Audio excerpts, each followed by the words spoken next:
जय शिवराय. चला तर जाणून घेऊया थोडक्यात किल्ले पन्हाळगडबद्दल.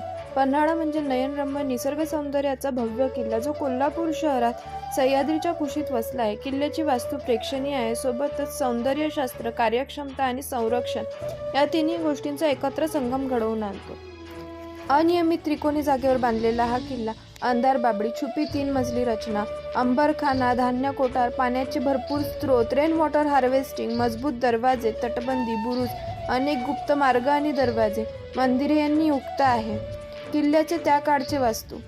किल्ल्याचे वास्तू जितके सुंदर तितकेच किल्ल्याचा इतिहास रोमांचक, ज्याला आपण पावनखिंडीची लढाई म्हणून ओळखतो.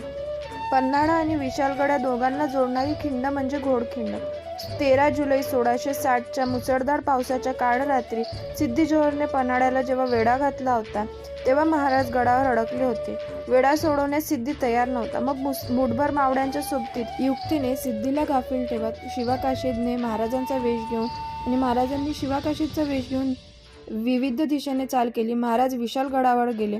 महाराज गडावर सुखरूप पोहोचून इशारा देईपर्यंत आम्ही खिंड लढवू आणि संपूर्ण मसूद सेनेला पराभूत करू असे म्हणत बाजी प्रभूंनी आणि संपूर्ण बांदल सेनेने खिंड लढवली आणि घोडखिंडीची पावनखिंड केली. बाजी प्रभूंचा दोन्ही हातात तलवारी घेतलेला पुतळा आजही आपल्याला पन्हाळ्यावर पाहायला मिळतो, जो मावळ्यांची आणि बाजी प्रभूंच्या शौर्याची आठवण करून देतो.